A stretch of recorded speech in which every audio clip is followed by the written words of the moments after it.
அது வந்து கண்டிப்பா ஏற்றுக்கொள்ள முடியாது. பிரதானத்துவம் இந்த கூட்டத்தில் கூட்டப்பட்டது. ஏன் இவ்வளவு பெரிய ஒரு கன்ஃபியூஷன்? நான் ரொம்ப சிம்பிளான ஒரு பர்சன். அவருக்கு வேற எந்த விதமான ரைட்ஸும் கிடையாது. நேர்பட பேசு நிகழ்ச்சிக்கு உங்கள் அனைவரையும் அன்போடு வரவேற்கின்றேன். இன்றைய நிகழ்ச்சியில் நாம் பாதிக்க இருக்கக்கூடிய தலைப்பு என்பது விஜய் அவர்களுடைய பேச்சு தான். அதில் இருக்கக்கூடிய முக்கியமான புள்ளிகளை நம்ம எடுத்து வச்சிருக்கிறோம். மக்களினுடைய ஒரே பிரதிநிதி தாவேகா தான் அப்படின்னு சொல்றாரு. ஒவ்வொரு வீட்டிலும் ஒரு விஜய் இருப்பதாக அவர் சொல்றார்.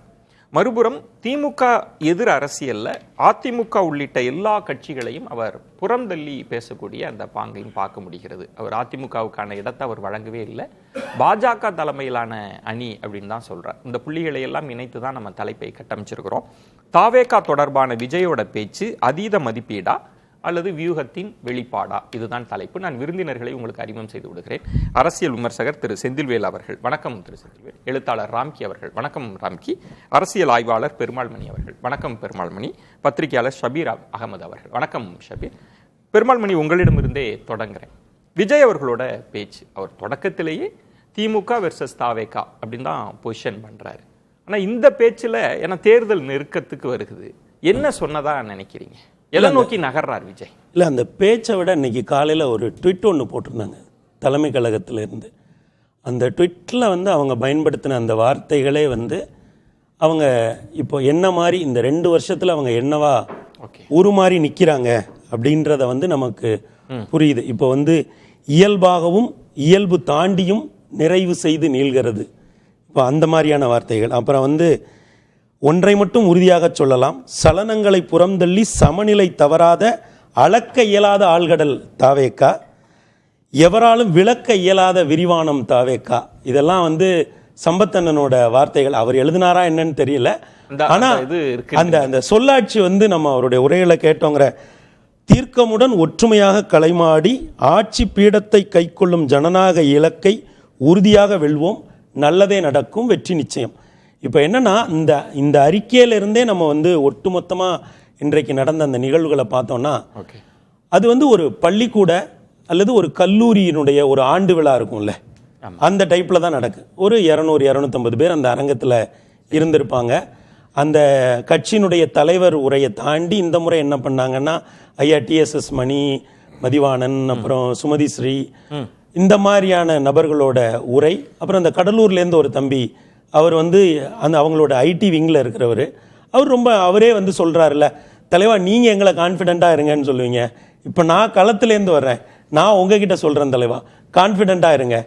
இப்போ இந்த மாதிரி அந்த விழாவை வந்து அவங்க இந்த தடவை கொஞ்சம், அதாவது 2 தன்மை, அதீதமா நீங்க நம்பிக்கை இருந்தாலும் கான்ஃபிடென்ட் அப்படின்னு பேசலாம். ஆமா, இல்ல 2 தரப்புமே கான்ஃபிடென்ட்டா இல்லைன்னு வைங்களேன். கீழே இருக்கிறவங்களும் தலைவா கவலைப்படாதீங்க கான்ஃபிடென்ட்டா இருங்க, தலைவருமே நீங்களும் கான்ஃபிடென்ட்டா இருங்கன்றது 2 எக்ஸ்ட்ரீம் இருக்கு. இதுல தாவேகா எந்த இடத்துல? அவங்க கான்ஃபிடென்ட்டா இருக்காங்க. அதனால தான் நான் சொல்றேன், அவங்க இந்த 3ஆம் ஆண்டு விழாக்கு எந்த ஆர்ப்பாட்டமும் இல்லையே, எதுவுமே இல்லையே. ரொம்ப மணி இப்ப நான் வெளிப்படையா கேட்கறது, திமுக அணி அப்படின்னு சொல்றாரு, பலமான அணி, அதை வீழ்த்தக்கூடிய ஒரே மக்கள் சக்தி இயக்கம் தாவேகா அப்படின்னா என்ன டேட்டா இருக்கு? ஓகே, அவர் பாஜக அப்படின்றார். அதிமுகவை எப்படி அவர் பொருட்படுத்தாம இருக்கிறார்? 2வது. 3வது அவர் என்ன சொல்றாருன்னா, கருத்து கணிப்பெல்லாம் எடுத்து பாருங்க, அதுக்கு ஒரு விளக்கம் சொல்றார்.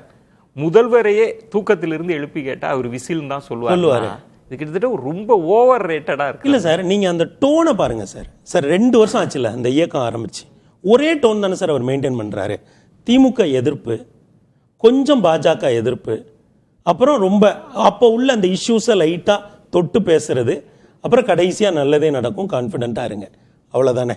இதில் என்ன சார் 2 வருஷமா ஒரு தீர்மானமான தெளிவோட தானே அவர் அரசியலுக்கு வந்திருக்காரு சார். இப்போ முன்ன பின்ன போதும் சார். நீங்க ஒரு பெரிய ஆண்ட கட்சி, இன்னைக்கு பிரதான எதிர்கட்சியா இருக்கிற அதிமுகவை நீங்க பேரை கூட சொல்லாம பாஜக தலைமையிலான அணி அப்படின்னு அதிமுகவை தட்டி விடுறீங்க. பாஜகவுக்கு இடமே தரல. திமுகவை வந்து ரொம்ப சொல்றீங்க, அது பழைய காலம், அது துருபிடிச்ச போன காலகட்டத்தில் இருக்கிற மாதிரி சொல்லிட்டு அப்படி ஒரு நம்பிக்கையோட பேசலாம், எல்லாருக்கும் உரிமை இருக்கு. என்ன அப்படி களத்துல என்னத்தை கண்டுட்டாங்கன்னு நான் கேட்கிறேன் சார். அவங்க என்னத்தை கண்டாங்க காணலங்கிறது 2வது. ஆனா அவங்களுக்கு ஒரு நம்பிக்கை இருக்கா?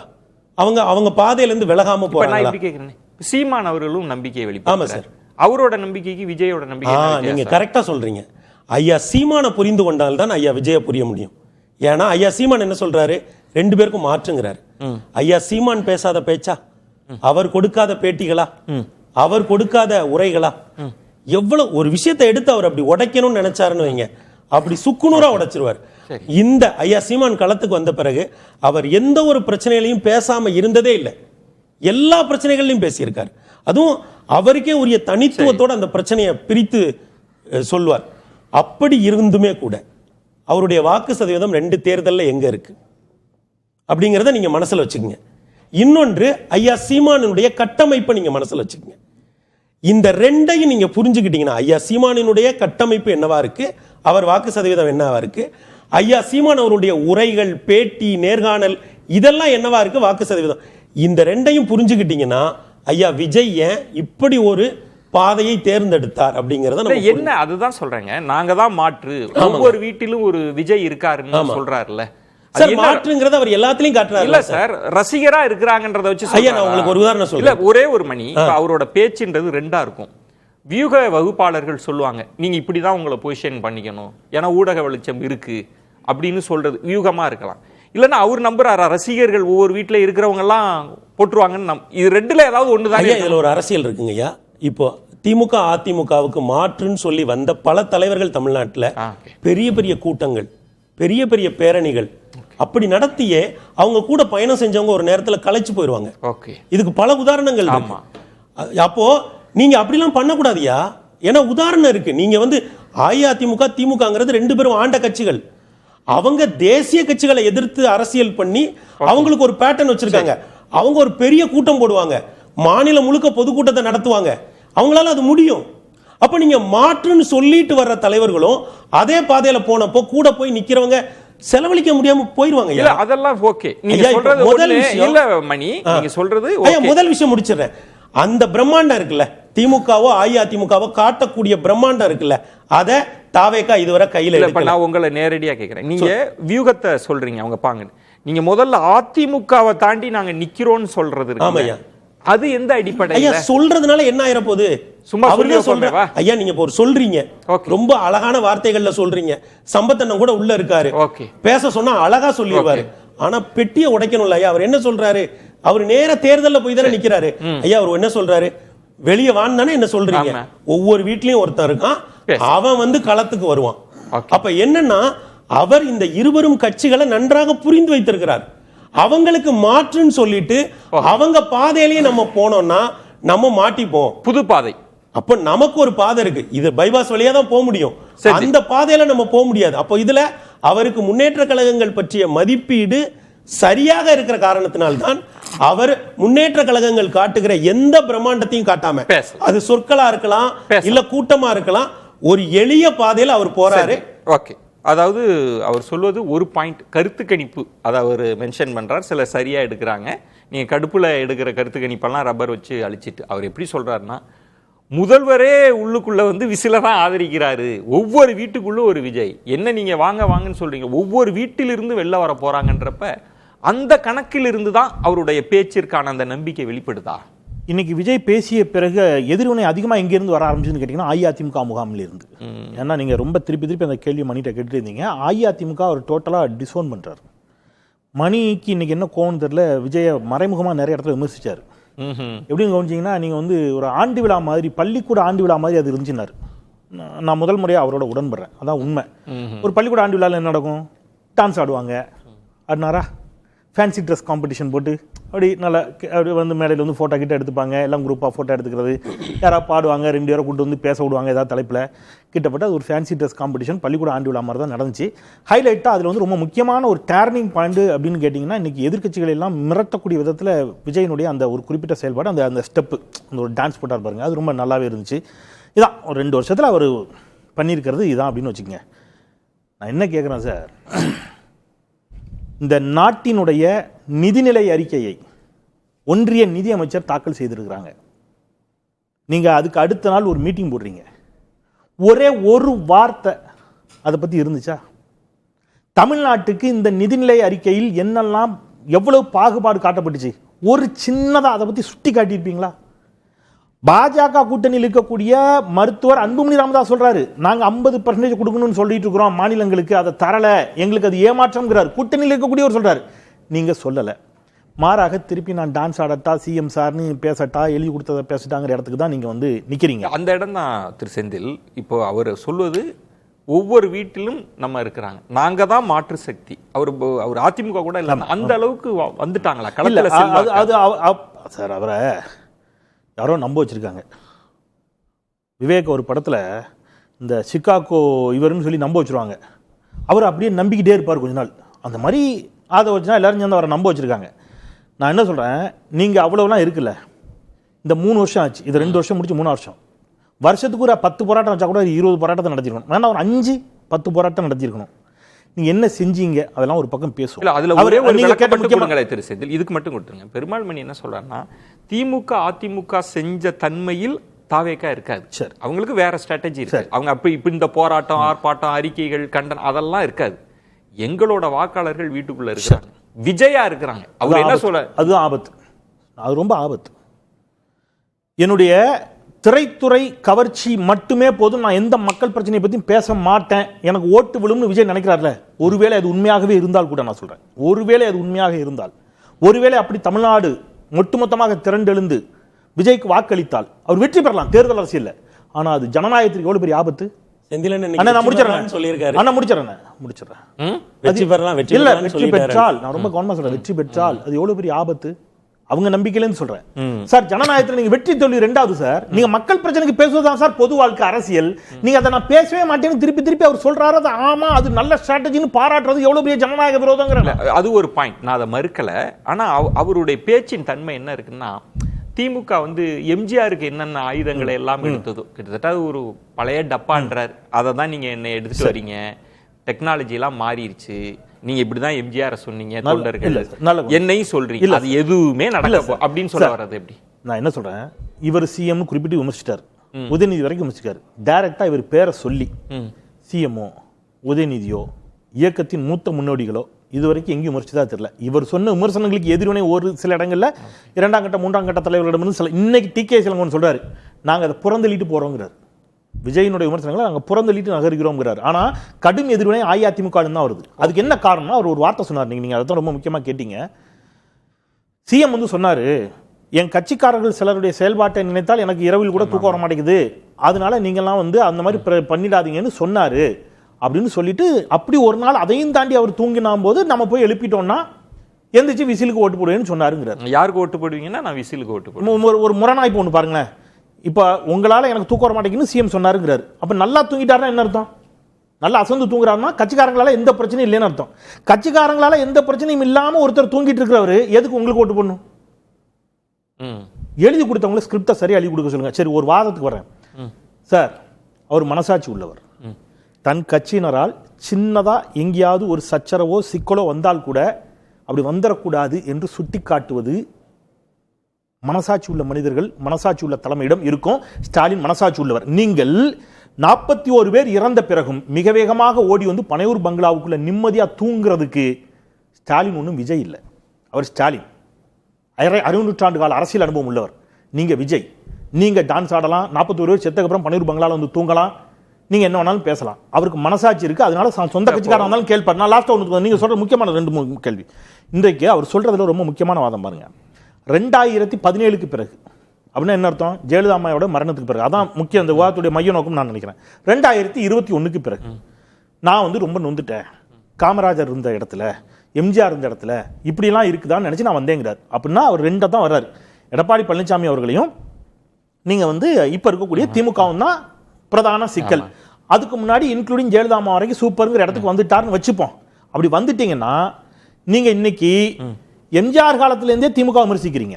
இன்னைக்கு நேத்து ஒரு ஆங்கில ஊடகத்திற்கு இவரிடம் பேட்டி எடுத்ததாக சொல்லியவர்கள், நமக்கு தெரியல, பேட்டி எடுத்ததாக சொல்றாங்க, கூட இருந்த குமார் மாதிரின்னு வைங்க. அவங்க சொன்னாங்க, என்ன சொன்னாங்க? அம்மாவை பார்த்தவர்களை நான் பார்த்தேன்னு தாப்பாண்டியன் சொன்னார்ல, அந்த மாதிரி பேட்டி எடுத்தவர்கள் சொல்லுகிறார்கள். அவர் கலைஞரும் தன்னுடைய ரோல் மாடல்னு சொன்னாருன்னு கொஞ்ச நாளைக்கு முன்னாடி ஒரு மீட்டிங்ல சொல்றாரு. அவர் தான் பேசின வீடியோ என்ன இருக்கு, KK நகர் கலைஞர் நகர்னு பேர் வச்சிருக்கீங்க, ரொம்ப மகிழ்ச்சி, அவருக்கு அங்க ஒரு சிலை வைக்கணும்னு பேசினார். நேத்து வரைக்கும் கலைஞரை பாராட்டி நீங்க பேசியிருக்கிறீங்கன்னு அவங்க சொல்றாங்க.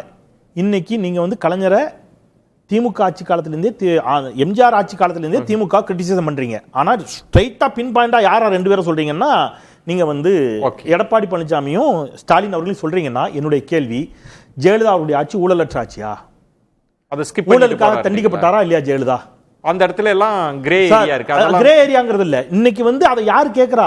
அதிமுகக்குள்ள இருந்து அது வந்துச்சு. ஒரு வார்த்தை திண்டுக்கல் சீனிவாசன் சொல்றாரு, என்ன சொல்றாரு? அதுக்கான பதில் இருக்கு. திண்டுக்கல் சீனிவாசன் சொல்றாரு, என்ன சொல்றாரு? செங்கோட்டையனை கூட வச்சுட்டு ஊழல் ஒழிக்க போறாங்களா? செங்கோட்டையனே ஊழல் வழக்குல தண்டிக்கப்பட்டவர் தான். அம்மா புண்ணியத்துல பொழைச்சு வெளில வந்தாரு, அம்மா தான் காப்பாத்தினாங்கிறார். அந்த செங்கோட்டையனை வச்சிருக்காங்கிறாரு. நீங்க வாச்சாத்தி சம்பவத்துல குற்றம் சாட்டப்பட்ட செங்கோட்டை அதுல ஜெயலலிதாவுக்கும் வாச்சாத்தி இல்ல செந்தில், அதுல நீங்க குறிப்பா கவனிச்சீங்கன்னா அவர் திமுக கூட்டணி பலமாக இருப்பது, நான் யாருக்கு களமாட போறேன் எதிராகன்னா திமுக கூட்டணிக்கு அந்த கிரெடிட்டை கொடுக்குறேன், ஆனா அதையும் வீழ்த்துவேன்றது. அதை வீழ்த்தக்கூடிய ஒரே சக்தி நான்றதுல நீங்க மாறுபடுறீங்க. அப்படிலாம் ஒண்ணு இல்ல, மிகைப்படுத்துறாருன்றீங்க. அதுல இன்னைக்கு அஇஅதிமுக தான் கவலைப்படணும். ஏன்னா எம்ஜிஆரை கொண்டாடுறாரு, ஜெயலலிதா அம்மாவை கொண்டாடுறாரு, அதிமுகவை டிசோன் பண்றாரு. திமுகவின் ஒற்றை எதிரி நானும் சொல்வதன் மூலமாக ஆன்டி டிஎம்கே ஓட்ஸாக அதிமுக பக்கம் இருக்கும் வாக்குகளை தன் பக்கம் இழுப்பதற்கு அவர் ஒரு உத்தியை கையாளுறாரு. இது யாருக்கு அழிவுன்னு கேட்டீங்கன்னா அதிமுகவுக்கு ஆபத்து. அதிமுக கவலைப்பட ஆரம்பிச்சிட்டாங்க. அதனாலதான் இன்னைக்கு செல்லூர் ராஜு பேசுறாரு, திண்டுக்கல் சீனிவாசன் பேசுறாரு. விஜயின் பேச்சு என்ன செய்திகளை கட்சி ரெண்டு பிரதான கட்சிக்கு கொடுத்திருக்கிறதுன்றது ஒண்ணு. இப்ப செந்தில் சொன்ன மாதிரி நிறைய முரண்கள் இருக்கு. அதை ஒவ்வொன்னா நம்ம டீகோட் பண்றது சரியா அப்படின்றது. அவரு அப்புறம் எம்ஜிஆரை சொல்லிட்டு செங்கோட்டையன் வச்சிருக்கிறாங்க, ஊழல் கட்சின்னு சொல்ல முடியும், அதெல்லாம் விட்டுறலாம். என்னமா பொசிஷன் இப்ப 26க்கு என்னதான் கணக்கு போடுறாரு? இந்த கருத்து கணிப்பை நம்பி பேசுறாரா? அப்படி புரிஞ்சுக்கலாமா? அவருக்குன்னு ஒரு செல்வாக்கு இருக்கிறது, அவருக்குன்னு ஒரு வாக்கு போடுறதுக்கு தயாராக இருக்கிறார்கள் அப்படின்றத அவர் உறுதியா நம்புறாரு. அவர் நம்புறாரு. ஒரு பொலிட்டிக்கல் பார்ட்டி ஆரம்பிச்சிருக்காரு. நான் வந்து பயமா இருக்கு எனக்கு இந்த தேர்தலை சந்திக்கிறதுக்கே, எனக்கு வந்து திமுகவை எப்படி எதிர்க்கிறதுன்னு தெரியல, இன்னொரு பக்கம் பாஜக தேசத்தை ஆளுகின்ற கட்சி, இன்னொன்று ஆண்ட கட்சி, இவங்களெல்லாம் எப்படி சண்டை போடுறது, இவங்களோட எல்லாம் சண்டை போட்டு நான் எப்படி வெல்வது அப்படின்றதெல்லாம் எனக்கு தெரியல அப்படின்னு ஒரு மேடையிலேருந்து ஒரு தலைவர் பேசுறாருன்னா அப்போ ஒரு கட்சியை ஆரம்பிக்க வேணாம் அப்படின்னு தான் அர்த்தம். அப்போ ஏதோ ஒரு இடத்துல அவர் வந்து கான்ஃபிடென்ட்டாக இருக்கும் அப்படின்றத ப்ரூவ் பண்ணும். இன்னைக்கு விஜய் பேசின விஷயங்கள்ல பெரிய அளவுக்கு சப்ஸ்டன்ஸ் ஒன்றும் இல்லை. அரசியல் ரீதியாக அவர் வந்து இந்த திமுக அரசை பின் டவுன் பண்ற மாதிரியோ, திமுக அரசு செய்திருக்கக்கூடிய இந்த தவறுகளையோ இதெல்லாம் வந்து பெருசா சமீப காலமாவே அவர் அந்த இஷ்யூஸ் எல்லாம் விளக்கிட்டு ஒரு 20 நிமிஷம் அப்படி தொண்டர்களுக்கு ஒரு உற்சாகத்தை தர்ற மாதிரி கட்டமைச்சுக்கிறாங்க. இன்னைக்கு நடந்த விஷயம் பாத்தீங்கன்னா, அந்த தொண்டர்களுடைய மனநிலை வந்து ஒரு பக்கம் அதிமுக கூட்டணி உருவாயிருச்சு, இன்னொரு பக்கம் திமுக கூட்டணியிலையும் வந்து ஒரு சலசலப்பு இருந்தா கூட அதுல வந்து பெரிய மாற்றம் இல்லை அப்படின்னும் போது களத்துக்கு நாம தனியா தான் போறோம் அப்படின்ற ஒரு நிலை என்பது இருக்கிறது அப்படின்னும் போது அதை நீங்கள் தயார்படுத்த வேண்டும் தொண்டர்களை. அதுதான் அவருடைய பிரதான போக்கஸா இருக்கு. தனியா போறவங்க போகாம இருக்க பாட்டு பாடிக்கிட்டே போற மாதிரியா? அவரு கான்பிடென்ட்டா இருங்க அப்படின்னு சொல்றது தானுங்க ஒரு தலைவர் வந்து அதை செய்ய முடியும். நீங்க சொல்றது கரெக்ட்டுங்க. நீங்க வந்து பயமா இருக்கு, இல்ல அது எனக்கு வந்து ரொம்ப அச்சமாக இருக்கிறது அப்படின்னு சொன்னாருன்னா அந்த தொண்டர்களுடைய மொமெண்டமே போயிடும். இல்ல, நான் அதை ஏத்துக்கிறேன். ஒரு தலைவர் நம்பிக்கை கொடுக்கணும், அவர் தான் தலைவரா இருக்க முடியும், அதுல மாற்று கருத்து இல்ல. இப்ப இதுல இன்னொரு பெரிய நம்ம ஒரு எங்கிருந்து ஒரு ரெஃபரன்ஸ் எடுக்கலாம்னா திரு ரஜினி அவர்கள்ட்ட இருந்து எடுக்கலாம். பெருமாள் மணி எல்லாம் நுணுக்கமா பார்த்திருப்பார், ரஜினி அவர்களை பார்த்துட்டு இருப்பாங்க. அவர் தான் சொன்னார், எல்லாருமே சொன்னாங்க, என் செல்வாக்கை பற்றிலாம் சொன்னாங்க, ரசிகர்களை பற்றிலாம் சொன்னாங்க, அடிப்படையாக இது இவங்கள்ட்ட 25 விழுக்காடு வாக்கு, இவங்கள்ட்ட 25. இதை தாண்டி அப்படி ஒரு களம்னு வந்ததுன்னா சொல்லுங்க, வரலாம், நான் உங்களை ஏமாற்ற மாட்டேன் அப்படின்னு சொன்னார்ல, அந்த பேச்சு இன்னும் நமக்கு நினைவுக்கு இருக்குல்ல. நீங்க நம்பிக்கை கொடுக்கலாம், அதை தாண்டி களம் இருக்குதா, அப்படி சூழல் இருக்கா, அப்படி தெரியுதான்னு கேட்கிறேன். இல்ல, அதை தாண்டி களம் மாறி இருக்கிறது நிச்சயமாக அது வேணா உங்களுக்கு சொல்லலாம். ஏன்னா நீங்க விஜயை வந்து ஒரு விஜயகாந்தோடையோ அல்லது ஒரு ரஜினிகாந்தோடைய கம்பேர் பண்ண முடியாது. விஜயுடைய வீச்சு என்பதும், விஜயுடைய ஃபேண்டம் என்பதும், விஜயுடைய ஸ்டார்டம் என்பதும், விஜய்க்கு இருக்கக்கூடிய ஆதரவு என்பதும் பன்மடங்கு அதிகமாக இருக்கிறது. அதுல வந்து எந்த மாற்று கருத்தும் யாருக்கும் இருக்க முடியாதுன்னு நினைக்கிறேன் நானே. ஏன்னா இன்னைக்கு களத்தை பொறுத்த வரைக்கும் நீங்க ஒவ்வொரு வீட்டில இருந்தும் உங்களுக்கு வந்து 2 ஓட்டுகள் அல்லது 3 வாக்குகள் வந்து விஜய்க்கு போகக்கூடிய ஒரு சூழல் என்பது இருக்கிறது. அது எப்படி அதுதாங்க அவரு அந்த வீட்டுக்கு அஜித் ரசிகர் இல்லையா? நீங்க வந்து சிவகார்த்திகேயன் ரசிகர் இருக்க மாட்டாங்க. இல்ல விஜய், நம்ம தமிழ்நாடு பூராவே எல்லா குடும்பங்களையும் விஜய் ரசிகர். நாம பண்ற ஒரு தப்பு என்னன்னா, நம்ம விஜய வந்து இந்த 2 வருஷம் அந்த கட்சி ஆரம்பிச்சதுல இருந்து நம்ம பாக்குறோம். நீங்க அதுக்கு முன்னாடி ஒரு 30 ஆண்டு காலம் வந்து அவர் விஜய் மக்கள் இயக்கம் அதே போல ஒரு கட்டமைப்பு வச்சு அவரே உருவாக்கி ஒரு ஆதரவை அவர் வந்து திரட்டி இருக்கிறார். அவருக்கு இருக்கக்கூடிய அந்த கனெக்ஷன் இருக்கு இல்லையா, பப்ளிக்கோட அவர் கனெக்ட் ஆகுறாருங்க. இன்னைக்கு வந்து சினிமா மூலமா தான் கனெக்ட் ஆகுது. சினிமா மூலமா தான் அரசியல் கனெக்ட் மூலமா ஆயிருக்காரு. ஆகல இன்னும். சினிமா மூலமா தான் கனெக்ட் ஆயிருக்காரு. அதுதான் இப்போ அரசியல் படுத்தணும் அப்படின்ற ஒரு முயற்சியில் அவர் தீவிரமாக இறங்கி இருக்கிறார். அதனுடைய ஒரு வெளிப்பாடு தான் அவருடைய அந்த பேச்சுக்கள் கேக்குறேன்.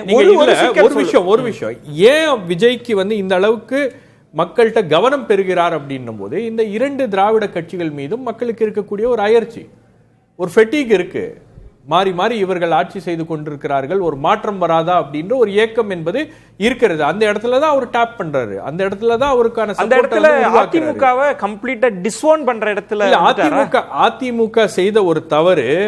அதிமுக அவர் டிஸ்ஓன் பண்ணல. அதிமுகவே ஒரு செல்ஃப் டிஸ்ட்ரக்ஷன் மோடுக்கு போனதுக்கான மிக முக்கியமான காரணம் தாவேகாவை வந்து அவங்க முதல்லயே எதிர்க்காதது. அது ஒரு ஸ்ட்ராட்டஜிக் மிஸ்டேக். நீங்க தாவேகா பிரம்மாண்டமான ஒரு கட்சி நம்ம கூட்டணிக்கு வந்துரும், பிள்ளையார் சொல்லி போட்டாச்சு அப்படின்லாம் பேசி ஒரு மொமெண்டம் நீங்க கிரியேட் பண்ணிட்டு கடைசியில அது நடக்கல அப்படின்னும் போது நீங்க பாஜக கூட்டணியோட தான் நம்ம மறுபடியும் போறோம் அப்படின்னா, இந்த பாஜக கூட்டணியோட போனதை கடந்த தேர்தல்கள்ல பார்த்திருக்கோம். அதோட ரிசல்ட் என்ன? 2 எனக்கு விளக்கம் கொடுங்களேன். இதுல ரொம்ப நுணுக்கமாவே நம்ம பேசலாம்னு நினைக்கிறேன். இப்ப ரசிகர்களா இருந்தது, இதுக்கு முன்னாடி ரசிகர்களா இருக்கிறப்ப திமுக கார ஒரு இளைஞர் இருக்கலாம் அந்த வீட்டுல, விஜய் படம்னு வந்தா கொடி கூட கட்டலாம். அவர் எலெக்ஷன் வரப்ப ரசிகரா போறாரா கட்சிக்காரரா போறாரா?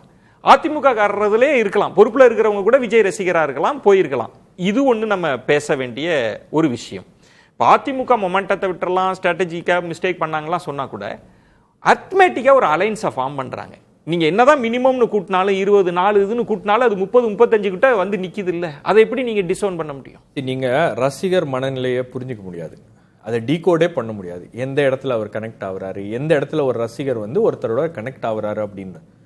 இது அரசியல் ரீதியாக எப்படி பயன்பெறும் அப்படின்றது உங்களால வந்து அதை யூகிக்கவும் முடியாது.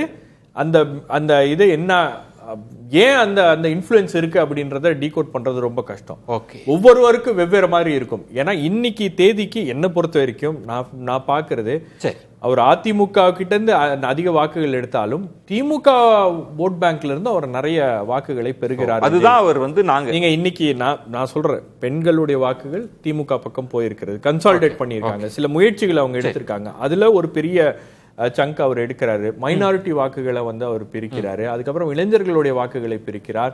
அதுக்கப்புறம் SC/ST கம்யூனிட்டி மக்களுடைய வாக்குகளை, பெருவாரியான வாக்குகளை அவர் பிரிக்கிறார். சில அலையன்ஸ் அரித்மெட்டிக் இருந்தாலும் அந்த அலையன்ஸை டிஸ்டர்ப் பண்ணக்கூடிய ஒரு இடத்துல விஜய் இருக்கிறார். அதனாலதான் அந்த நம்பிக்கையிலிருந்து பேசுறார். அந்த நம்பிக்கையிலிருந்து அவர் பேசுகிறார். அதனால அவரை பார்த்து இந்த 2 கட்சிகளும் வந்து அச்சப்படக்கூடிய அளவுல அவருடைய செயல்பாடுகள் இருக்கு. அங்க இருந்து அவருக்கு அந்த கான்பிடன்ஸ் வருது. ஒரு விஷயம் முடிச்சிடுறேன். ஆனா கான்பிடன்ஸ் இருக்கலாம், ஆனா ஓவர் கான்பிடன்ஸ் இருக்க கூடாது. இன்னைக்கு அவருடைய பேச்சிலையும் சொல்ல, நான் இதெல்லாம் ஓவர் கான்பிடென்ட்டா பேசல அப்படின்றாரு. இருந்தாலும் ஒரு ஓவர் கான்பிடன்ஸோட நீங்க வந்து களமாடுவதை விட்டுவிட்டால் மிகப்பெரிய பிரச்சனையை சந்திக்க நேரிடும். களத்துல அப்படின்றதா விசிலுக்கு ஓட்டு போட வைங்க, ஒற்றுமையா இருங்க, மக்களோட நான் இருக்கிறேன்றதுதான் அவர் சொல்ற செய்தி. சொன்ன ஒன்று உண்மை, அவருக்கு பெருமளவு ரசிகர்கள் இருக்கிறார்கள், எல்லா வயதிலும் இருக்கிறார்கள், அதுல மாற்றுக்கிறது இல்லை. அதுல பலதரப்பட்ட வாக்குகள் அவரை நோக்கி நகரும், அதுலயும் எனக்கு மாற்றுக்கிறது இல்லை. ஆனா குறிப்பா ஒரு கருத்துருவாக்கம் கட்டமைக்கப்படுகிறது. தலித்துகள் மைனாரிட்டிகள் ஓட்டு அங்க போகும்னு சொல்றாங்க இல்லையா? எந்த அடிப்படையில் தலித்துகளுக்காக அவர் இதுவரை நடத்திய போராட்டங்கள் என்ன, சந்தித்த வழக்குகள் என்ன, வீதிக்கு வந்தது என்ன, அதில் எத்தனை ட்வீட்டாவது போட்டிருப்பாரு. நீங்க மைனாரிட்டிஸுக்காக அவர் என்னெல்லாம் பண்ணியிருக்கிறார். கடைசியா அந்த வகுப்பாரி சட்டத்தில் கூட முதல்ல போனது திமுக. நீங்க வழக்கு போட்டீங்க, ஓகே, ஒரு போராட்டத்தை பண்ணீங்க. நீங்க காலங்காலமாக நிற்கக்கூடிய கட்சிகள், காலங்காலமாக அவர்களோடு பயணித்துக் கொண்டிருக்கக்கூடியவர்களை தவிர்த்து விட்டு ஒரு நடிகர் என்ற காரணத்திற்காக தலித்துகளும் சிறுபான்மை சமூகமும் பாஜக என்ற பேராபத்து இருக்கும் காலகட்டத்தில் விஜய் பக்கம் போகவே மாட்டார்கள். இதுல கவலைப்பட வேண்டியவர்கள் அதிகமா வந்து, ஏன்னா அவர் விமர்சிக்காம இருக்கிறாரு அப்படின்றதுக்காக அதிமுக சந்தோஷப்படுறதா, இல்லைன்னா அவங்கள பொருட்டாவே நினைக்கலன்றதுக்காக கோவப்படுறதான்ற ஒரு நிலை வந்துருச்சு அதிமுகவுக்கு. அவருடைய பேச்சு பாஜக தலைமை அப்படின்றப்பயே அவர் சுருக்கிட்டார், அதை கொஞ்சம் தள்ளி வைக்கிறார். அந்த இடத்துல தாவேகா வச்சு நாங்கள் வெல்வோன்றது அவர் பேச்சு என்ன சொல்லுதுன்னு நினைக்கிறேன். யாரும் சொன்னீங்க அதீத ஓவர் கான்ஃபிடென்ட், அதீத தன்னம்பிக்கை எல்லாம் சொன்னீங்க. இப்போ தேர்தல் நாள் என்று ஒவ்வொரு வீட்டிலிருந்து விஜயாக கிளம்பி பூத்துக்கு வருவாங்க அப்படின்னு சொல்கிறது தன்னம்பிக்கை, அதீத தன்னம்பிக்கை வச்சுங்க. அதோட நிறுத்தல, இன்னொரு வார்த்தை சொல்றாரு, அப்போ தெரியும் என்னை வீட்டை விட்டு வெளில வான்னு ஏன் இப்போ கேட்டீங்கன்னு அப்போ தெரியும் அப்படிங்கிறதுல அந்த இடத்துல வந்து அது வந்து ஆணவம். ஸோ அதீத தன்னம்பிக்கை ஆணவம் வித்தியாசம் அதோடு நிறுத்திக்கல. அவர் அடுத்த வார்த்தை அப்போ அவருடைய இன்டென்ஷன் கடைசி வாக்கியத்துல தெரியுது.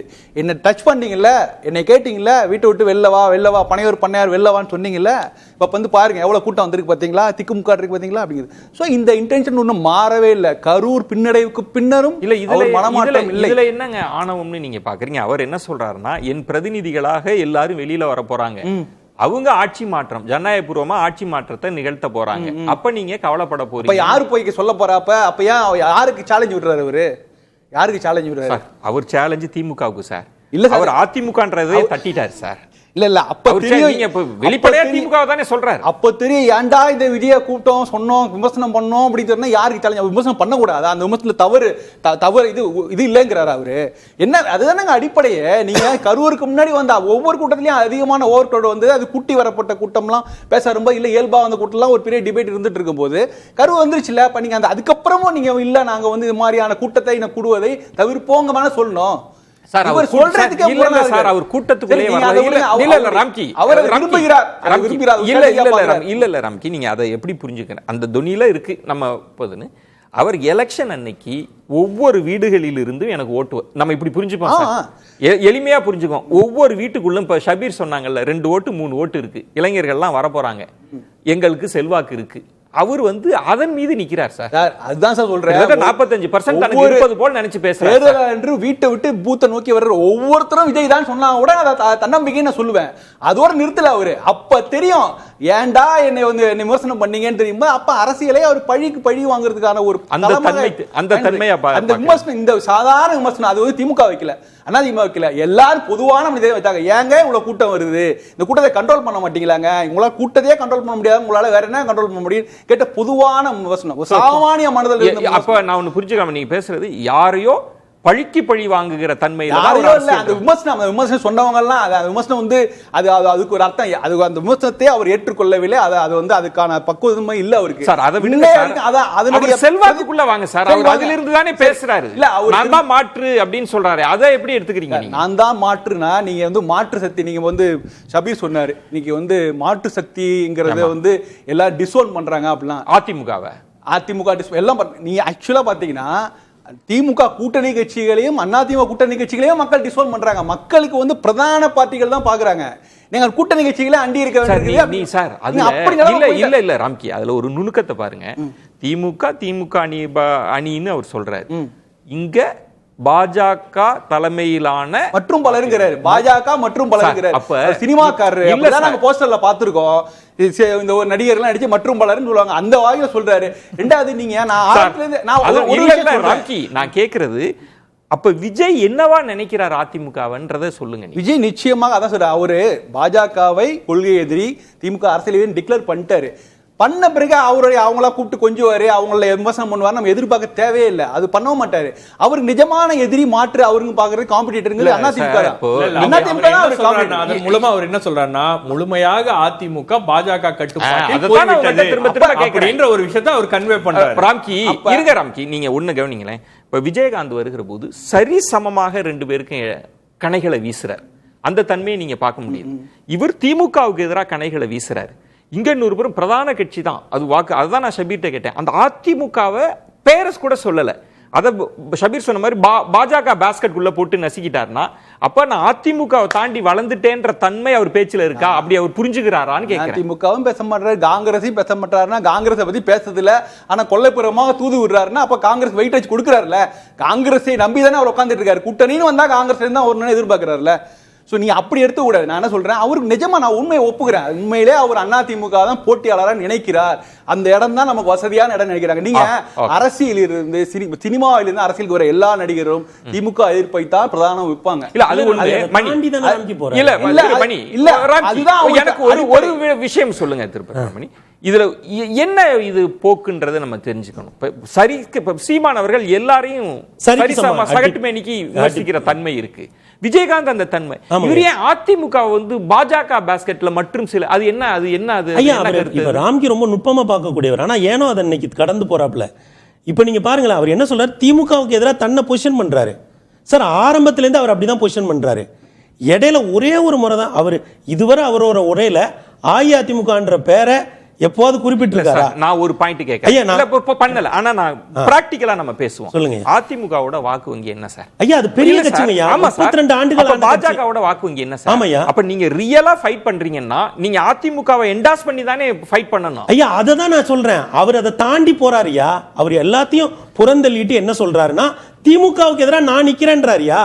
அது ஒரு ஐயா, அவர் நீங்க திமுக ஆசை. ஐயா, அவருங்க பாருங்க, எல்லா கூட்டத்திலயும் 2 பேர் தான் விமர்சிக்கிறாரு. ஓகே. ஒன்னு திமுக, இன்னொன்னு ஐயா ஸ்டாலின். இல்ல, இதுல ஏன் அதிமுக பேச மாட்டாரு? ஐயா, அவர் என்ன சொல்ல, அவர் தன்னை வந்து திமுகவுக்கு எதிராகவும் அதிலும் குறிப்பாக ஐயா ஸ்டாலினுக்கு எதிராகவும் தான் தன்னை பொசிஷன் பண்றாரு. இல்ல மணி, நான் கேக்குறது, நீங்க ஒரு மாற்றுன்னு பொசிஷன் பண்ணீங்கன்னா, ஆமாங்க ஐயா, உங்க களத்துல சமமா இருக்கிற 2 பேரையும் விமர்சிச்சா மட்டும்தானே உங்களை பொசிஷன் பண்ண முடியும். ஐயா, அததான் அவர் என்ன நினைக்கிறாரு, நீங்க வந்து தமிழ்நாட்டுல இதுவரைக்கும் இருக்கக்கூடிய அரசியல்ல இருந்து அவரை பாக்குறீங்க. இதுவரைக்கும் தமிழ்நாட்டுல வந்த எல்லாரும் அப்படிதான் பேசியிருக்காங்க. சரி, திமுக இருந்து பிரிந்து வந்த தலைவர்களா இருக்கட்டும், அஇஅதிமுக இருந்து பிரிந்து வந்த தலைவர்களா இருக்கட்டும், ஏனைய தலைவர்கள் எல்லாருமே சரி 2 பேரையும் தான் அடிச்சிருக்காங்க. இவர் என்ன பண்றாரு, ஆளுங்கட்சியை மட்டும் அடிச்சா போதும். ஐயா, அவர் பாஜகவையே விமர்சிக்க மாட்டேங்காரு. ஐயா, நீங்க ஏன் அஇஅதிமுகவுக்கு போறீங்க? ஐயா, அவர் கொள்கை எதிரின்னு சொன்னார்ல. ஐயா, பாஜகவையே அவரு ஒண்ணே 26 தேர்தல் 26 தேர்தல் நமக்கும் திமுகவுக்கும். அப்ப நம்ம எப்படி பொசிஷன் பண்ணணும்? வியூகம் இருக்குன்றாரு. வியூகம் தாங்க. பொசிஷனிங் பண்றதுக்கான வியூகம்ன்றது. நான் திருப்பி சொல்றேன், அவர் ரொம்ப தெளிவா ஒரு விஷயத்தை பண்றாரு. ஊழலை எதிர்க்கிறேங்கிறாரு. ஆனால் ஊழல் வழக்கில் தண்டிக்கப்பட்ட ஜெயலலிதாவை பாராட்டி பேசுறாரு. ரைட்டா? செங்கோட்டையன் பாக்கெட்ல என்ன செஞ்சிருக்காரு? அவர் அந்த வழக்குல இருந்து வெளியே வந்துட்டாருங்க. வந்து தேர்தல் நின்னு மந்திரி ஆயிட்டாரு. நான் செங்கோட்டையன் சொல்லல, நான் ஜெயலலிதாவை சொல்றேன். நான் ஜெயலலிதாவை சொல்லிட்டு இருக்கேன். செங்கோட்டையன் பாக்கெட்ல யார் போட்டோ வச்சிருக்காரு? ஊழல் வழக்கில் தண்டிக்கப்பட்ட ஜெயலலிதா போட்டோ வச்சிருக்காரு. இவங்க எல்லாரும் ஜெயலலிதாவை பிரைஸ் பண்றாங்க. ரைட்டா? அப்ப அவர் என்ன நினைக்கிறாரு, கன்வே பண்றாருன்னா, நான் அஇஅதிமுகவை காத்திரமாக அடித்து ஊழல் அப்படின்னு சொன்னா ஜெயலலிதா ஊழல் செய்யலாங்கிற ஒரு கேள்வி ஆபியஸா எழும். அப்ப ஜெயலலிதாவும் ஊழல்வாதி தான் அப்படின்னு விமர்சிக்க தொடங்கினால் ஜெயலலிதா ஆதரவாளர்களுடைய ஓட்டு ஒருவேளை தனக்கு வராம போயிடும். அப்ப அவர் எந்த இடத்துக்கு நேர்றாருன்னா, அதிமுக அதைத்தான் ராம்கி வேற வேற டோன்ல சொல்லிட்டே இருந்தாரு. அவர் பிரதான எதிரியா இந்த இது படத்துல சொன்னாங்க, ஸ்கெட்ச் அவனுக்கு இல்ல இவனுக்குமாங்கல்ல, அந்த மாதிரி இங்க ஸ்கெட்ச் யாருக்குன்னா அதிமுக வாக்குகளை கபலீகரம் செய்வதற்கு ஜெயலலிதாவையும் எம்ஜிஆரையும் பயன்படுத்தி கொண்டு திமுக மட்டும் எதிரியா கட்டமைக்கிறார். அப்ப இப்படி புரிஞ்சுக்கலாமா? ரொம்ப எளிமையா நீங்க ஊழல் அப்படின்ற ஒரு விஷயத்துல திமுக ரொம்ப தெளிவாக இருந்திருந்தால் திரு வைத்தியலிங்கம் அவர்கள் திமுகவில் இணைந்திருக்க கூடாது. வைத்தியலிங்கத்தின் மீது இருக்கு முக்கியமான டிபிஎஸ்சி வழக்கு இருக்கிறது. வைத்தியலிங்கம் கூட தான் அம்மா படத்தை பாக்கெட்ல வச்சிட்டு இல்ல இப்ப இனிமே வைக்க மாட்டாரு. இல்ல இனிமே வைக்க மாட்டாரு. பாக்கெட்ல வெச்சாரா இல்லையா? இல்ல சபீர், இல்ல இல்ல ஒரு ஊழலை பத்தி நீங்க அப்படிலாம் பேசல. இல்ல சபீர், நான் ரொம்ப பாஜக வாஷிங் மிஷின் பாஜக வாஷிங் மிஷின் ஜெயலலிதா படத்தை பாக்கெட்ல வைக்கிறது என்ன தப்பு? சபீர் ஒரு நிமிஷம். ஊழல் அப்படிங்கிறதுக்கு இரண்டு அளவுகோல் இருக்க முடியாது. சபீர் உங்க கருத்துல நான் உடன்படுறேன். ஊழலுக்கு இரண்டு அளவுகோல் இருக்க முடியாது. ஊழல் சபீர் உங்க கருத்துல உடன்படுறேன். ஊழல் குற்றச்சாட்டுகள் இங்கே எல்லா அரசியல் கட்சி தலைவர்கள் மீதும் இருக்கிறது. திமுக மீதும் இருக்கிறது, அதிமுக மீது, பாஜக மீது இருக்குது. நாம் ஒரு பொது அரங்கில இறுதி செய்யப்பட்ட தீர்ப்பின் அடிப்படையில் எடுத்துக்கொண்டு விவாதிப்பது சரி. அந்த அடிப்படையில் நான் செங்கோட்டையன் கூட சொல்ல குற்றச்சாட்டுன்னு சொன்னேன். தண்டிக்கப்பட்ட ஒரு ஜெயலலிதா அந்த இறந்த பிறகுதாங்க தீர்ப்பு வந்தது. ஜெயலலிதா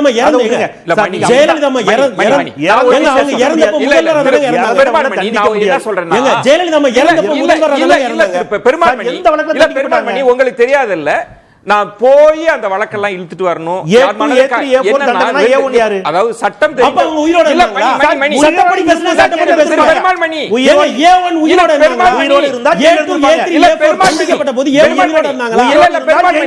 ஒரே ஒரு விஷயம், அதாவது சட்டத்தில் 2 தன்மைகள் இருக்கு.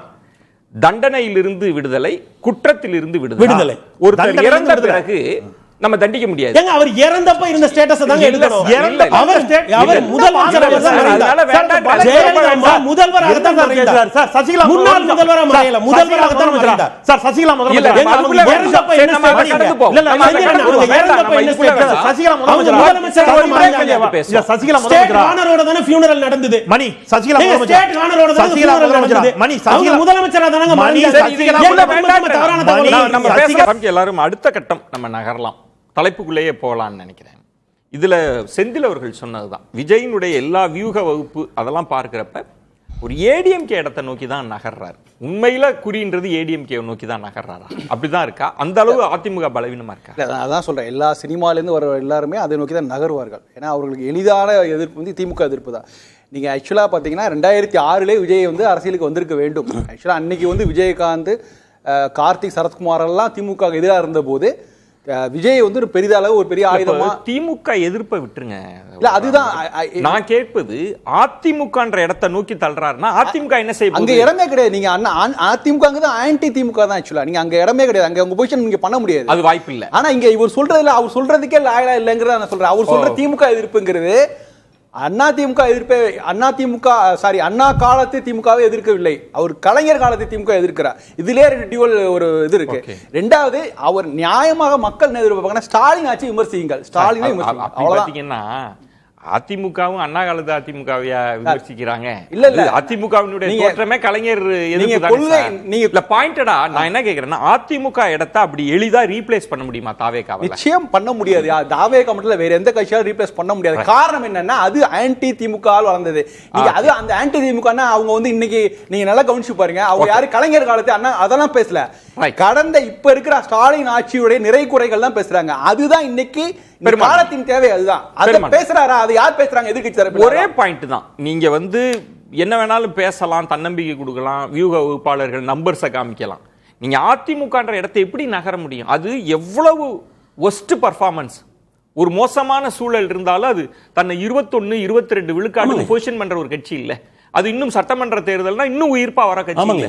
எப்படி எளிதா அந்த இடத்தை அவரால வர முடியும்? ஐயா, அதனாலதான் அவங்களோட மோதாம அவங்கள தாண்டி போறாரு. அது எப்படி அந்த வார்த்தை? அப்ப எப்படி நீங்க பேச ஆரம்பிக்கிறீங்க? நீங்க பேசுனது என்ன இஷ்யூ பேசிருக்காரு அவரு? நீங்க அதை கடந்து போறதன் மூலமாக தன் வயப்படுத்த முடியுமா? ஐயா, நீங்க ஐயா ராம்கி சொன்னதான், எப்படி கலைஞர் எதிர்ப்பில் பிறந்தது அஇஅதிமுகவோ, அதே போல ஐயா ஸ்டாலின் எதிர்ப்பில் தாவேகா நிற்கிறது. ஸ்டாலின் எதிர்ப்புல பறக்கல இல்லையா? ஸ்டாலின் எதிர்ப்புல தாவேகா நிற்கிறது. விஜய் எதிர்ப்பது எதிர்கால திமுகவை. ஓ, நீங்க உதயநிதி அவர்கள் சொல்றீங்க. எதிர்கால திமுக இப்ப நம்ம டீகோட் பண்ணிரலாம். இப்ப வந்து அந்த அட்டாக் வந்து 26 பண்றாங்க. அதான் நீங்க இல்ல இல்ல இப்ப வந்துட்டீங்க. பாயிண்டடா சபீர் சொன்ன பாயிண்ட். நீங்க கடந்த கால திமுகவை மேற்கோள் காட்டி எதிர்கால திமுகவை எதிர்ப்பதற்கு ஆயத்தமாய் 26 எலெக்ஷன் பேசுகிற போது பல கருத்து கணிப்புகளை நீங்க மூட் ஆஃப் த நேஷன்லாம் பகுப்பாய்வு செய்கிற போது ஏற்ற இறக்கங்கள் இருக்கலாம். கன்சிஸ்டன்டா முதல்வரோட செல்வாக்கு இருந்துட்டே இருக்குங்க. நீங்க மோடி அவர்களுக்கு எப்படி ஃபிக்ஸ் பண்றீங்களோ அந்த அளவுக்கு இருக்குல்ல. ஆமாயா. நீங்க இப்ப களமாட போவது முதல்வர் தானே? ஆமாயா. எப்படி நீங்க பொசிஷன் பண்ணி? ஐயா, அவர் இன்னைக்கு ஒரேலே அதுக்கான லீடு கொடுக்காருல. அவர் 2017 இருந்தா ஆரம்பிக்கவே செய்யறாரு. 2017க்கு பிறகு உள்ள தமிழ்நாட்டை பார்த்து தான் எனக்கு வேதனையா இருந்தது. அதுக்கு முன்னாடி உள்ள தலைவர்கள் எல்லாம் அவங்களோட நீட்சியா நான் இருக்கிறேன்றாரு. சரி, நீங்க அவர் என்ன சொல்றாரு? 17க்கு பிறகு 21க்கு பிறகு அவர் பேர் சொல்லலையே தவிர அவர் யாரை குறிப்பிடுறாரு நமக்கு தெரியும். ஐயா, அவர் என்ன பண்றாரு? பர்சனாலிட்டியா அரசியலை நிறுத்துறாரு. நிறுத்துங்க. நான் ஒரே ஒரு கேள்வி கேட்கிறேன். முதல்வர் இருக்கிறாங்க, முன்னாள் முதல்வர், எதிர்க்கட்சி தலைவர் இருக்கிறாங்க. நீங்க இதை தாண்டி தான் உங்களுக்கான பிளேஸ் இருக்குன்னு கேக்குறேன். ஐயா, நீங்க தாண்டி தான் போகணும். ஐயா, அஇஅதிமுகவை தாண்டி திமுகவை தாண்டி தான் முதல்வர் பதவிக்கு போகணும். ஆனா பெர்செப்ஷன்ல உங்களை எங்க பொசிஷன் பண்றீங்கன்றத நீங்க தானே முடிவு பண்ணணும். செந்தில்வேல் சொல்றாரு, உண்மையிலே தாவேகா வந்து 2வது இடத்தை நோக்கி தான் நகர்ந்து அதுக்கு தான் விளையாட்டு. ஐயா, அது அவரோட பெர்செப்ஷன். ஆனா அவர் ரியலா என்ன பண்றாரு? 2வது இடத்துல இருந்து தான் கேமையே ஆரம்பிக்கிறாரு. ஐயா, ஸ்டாலினுக்கு எதிராக தன்னை பொசிஷன். ஐயா, ஸ்டாலினுக்கு எதிராக கேக்குறேன்னா, நீங்க சொல்றது அதிமுகன்ற இடத்துல வந்து அமர்ந்தாச்சு தாவேகா. ஐயா, அவர் அப்படிதானே சொல்றாரு. அவர் சொல்றத யாருக்கு வேணாலும் என்ன கனவுகள் இருக்கலாம். ஆமாயா, சொல்றது ரியாலிட்டிக்கு வாங்க.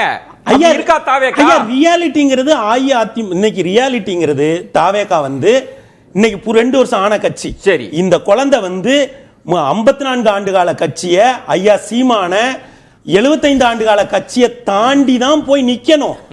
அதான் யதார்த்தம். அது 2 வயது தவழ்ற குழந்தை தான். 75 வயசு சீனியரை ஆனா என்னன்னா அதான் யதார்த்தம். ஐயா, யதார்த்தம். அதான் யதார்த்தம். மத்தியில ஆள்கிற கட்சி, மத்தியில ஆண்ட காங்கிரஸ், இதையெல்லாம் தாண்டி தான் போகணும். ஆனா அவர் தன்னோட பர்சனாலிட்டியை கொண்டு வந்து எங்க நிறுத்துறாருன்னா நேரா முதல்வருக்கு எதாவது பிளேஸ் பண்றாரு. அப்ப இப்போ இந்த பாயிண்ட்ல இருந்து நான் எடுக்கிறேன். பர்சனாலிட்டி பேஸா நீங்க திரு ஸ்டாலின் அவர்களுக்கு அவருடைய செல்வாக்கு தான் அந்த அணியை தூக்கி நிறுத்துது. அந்த பர்சனாலிட்டி பேஸா அந்த இடத்துல விஜயை பொசிஷன் பண்ணி அங்க அதிமுகவை தள்ளி வச்சு அப்படி களமு ரியாலிட்டியா தான் 1.5-2 நிமிடம் கூட போகுது சார். நான் என்ன சொல்றேன், தமிழ்நாடு மக்களை எல்லாரும் என்ன அவ்வளவு ஏமாளிகளாக அல்லது முட்டாள்களாக நினைக்கிறார்களா சார்? நீங்க இந்த 5 அவர் சொல்றாருல ஸ்டாலின் எதிர்ப்பிலிருந்து தான் தொடங்கியது. இந்த 5 ஆண்டு காலத்துல திமுக ஆட்சியில் சிக்கலை நீங்க சுட்டி காட்டுங்க, பட்டியல் போடுங்க. நான் எந்த சிக்கலுமே குறைபாடுகளே இல்லைன்னு சொல்ல, பட்டியல் போடுங்க. ஓகே, ஜெயலலிதா ஆட்சி காலத்துல இருந்த சிக்கல்களையும் பட்டியல் போடுங்க. அவர் அங்க போவே மாட்டாரு. மணி என்ன பேச விடுங்க ஒரு இல்ல, நான் முக்கியமான விஷயம் மணி என்ன பேச விட மாட்டேங்கிறீங்க. பேச விடுங்க மணி ஒரு நிமிஷம் சார் மக்கள் இதெல்லாம் மறந்துட்டாங்களா இல்லை பார்க்கவே இல்லையா? ஓகே, அன்னைக்கு தமிழ்நாடு இதை விட பேராபத்தான காலகட்டத்தில் இருந்தது உண்டா இல்லையா? மிகப்பெரிய ஊழல், பரமக்குடி துப்பாக்கிச்சூடு, திமுகவுக்கு சேர்த்தே சொல்லுவோம். கலைஞர் ஆட்சிக்கு வாங்க, ஜெயலலிதா ஆட்சிக்கு வாங்க, இதெல்லாம் எடுங்க. நீங்க இன்னைக்கு இந்த 5 வருஷம் ஆட்சிக்கு வாங்க. ஓகே. அப்போ இதை விட கடுமையான காலகட்டத்தில் நீங்கள் சினிமால டான்ஸ் ஆடிட்டு இருந்தீங்க. இன்னைக்கு வந்து ஐயோ மக்களுக்கு இப்படி இருக்கிறதே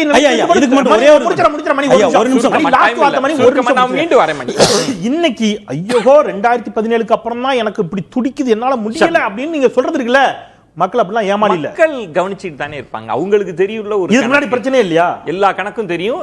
அவங்க இன்னும் நிறைய மாற்றம்னு சொல்லி வந்த பலரையும் பார்த்தவங்க தானே மக்கள். அதுதான் செந்தில் சொல்றாரு. அவங்களுக்கு கிரவுண்ட் ரியாலிட்டி மாற்றம் என்று சொன்ன வந்தவர்கள் உதாரணத்துக்கு எடுத்துக்கலாம். நம்ம விஜயகாந்த் அவர்கள் வரும்போது 2 திராவிட கட்சிகளையும் அவர் சேலஞ்ச் பண்ணாரு. அவர் ஒரு கட்சியை சேலஞ்ச் பண்ணல, 2 திராவிட கட்சிகளையும் சேலஞ்ச் பண்ணாரு. 2 கட்சிகளும் கொடுத்த அழுத்தத்தின் பேர்ல அவரால் பெரிய அளவுல அவரால் வந்து மேல வர முடியல. அதுக்கப்புறம் திரு ரஜினிகாந்த் அவர்கள் உள்ள வந்தார். ரஜினிகாந்த் வரும்போதே வந்து அவருடைய பேக்கிங், யாருடைய பேக்கிங்ல வராரு அப்படின்றதே ரொம்ப சீக்கிரமா அவர் எக்ஸ்போஸ் ஆனது விளைவு அவராலையும் பெருசா வந்து களம் காண முடியவில்லை. அதுக்கப்புறம் கமல்ஹாசன் வந்தார். கமல்ஹாசன் வந்து பண்ண ஒரு மிகப்பெரிய தவறே என்னன்னா, அவர் தன்னை பொசிஷன் பண்றதுல ஒரு பிரச்சனை இருந்துச்சு. அவருக்கு எங்க பொசிஷன் பண்றது, என்ன பண்றது. ஆனா அவரிடமும் நீ அப்ப பாத்தீங்கன்னா விஜய் தன்மை தான் இருந்தது. அவர் கடுமையா திமுகவை தான் பேசிட்டு இருந்தார். விமர்சிச்சாங்க. 3 வருஷமா விஜயோட பேக்கப் யாருன்னு நமக்கு தெரியும். அவரு என்ன 3 வருஷம் விஜயோட பின்னணி என்ன?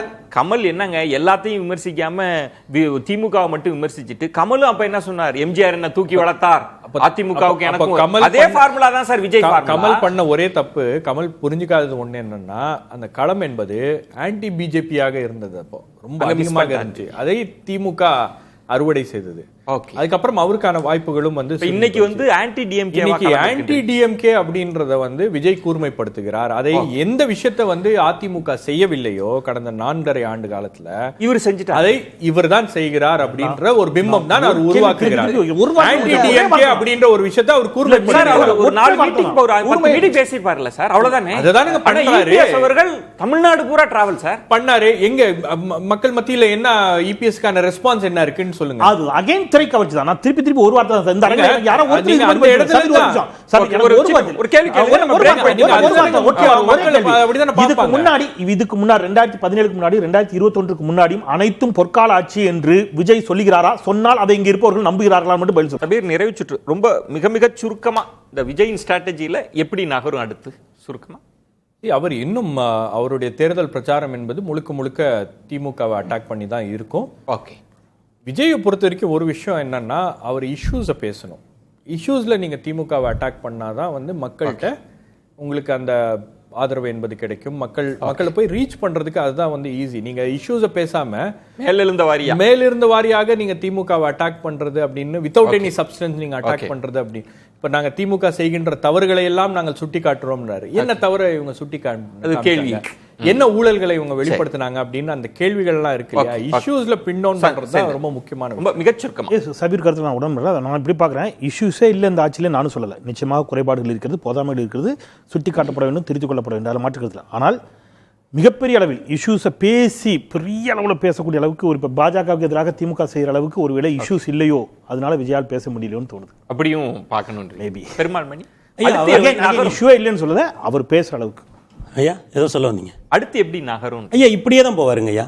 இதை 2 வருஷம் போனார்ல ஐயா, இப்படியே தான் போவார்.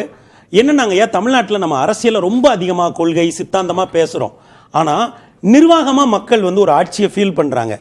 அது வந்து அவர் 2017 அந்த ஸ்கேலை வைக்கிறாரு. 2017 2026 வரை நிர்வாகமா மக்கள் வந்து ஒரு ஆட்சியை ஃபீல் பண்ணியிருக்காங்க. அரசியல் ஏன் எல்லாரும் தான் பேசுறாங்கல்ல, பாஜகவும் பேசுது, காங்கிரஸும் பேசுது, ஐயா எல்லாரும் பேசுறாங்க. இந்த அரசியலுக்குள்ள நாம திரும்ப அரசியல் பேச வேண்டாம்.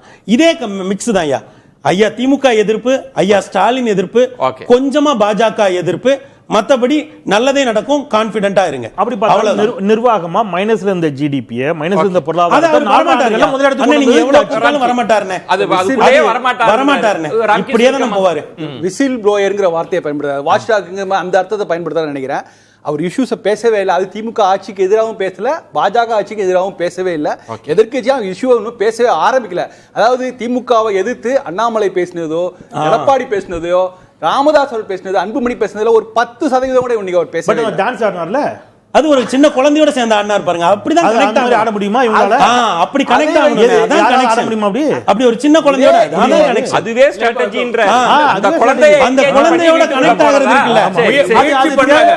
தேர்தல்ல மக்கள் ஏன் இன்னைக்கு அந்த கூட்டத்தை பார்க்குற ஒரு குழந்தைக்கு அதான் முக்கியமா இருக்கும். வைப் பண்றதுக்கு இன்னைக்கு பல பேர் முயற்சி பண்றாங்க. அதுக்கு மக்கள் ஆனா பாடம் wipe பண்ண போடுவாங்க. முடியாது. அதுக்கு மக்கள் பாடம் போடுவாங்க. பேசலாம். தேர்தல்ல மக்கள் பாடம் போடுவாங்க. அந்த குழந்தை ஓட்டு கிடையாது. ஆனா அவங்க அம்மா அப்பாக்கு இருக்கும். தொடர்ந்து பார்க்கலாம். விருந்தினர்களுக்கு நெஞ்சம் நிறைந்த நன்றிகளை தெரிவித்துக் கொள்கிறேன். மற்றொரு தலைப்புல சந்திக்கிறேன். நன்றி, வணக்கம். சிம்பிளான ஒரு question. அவருக்கு வேற எந்த விதமான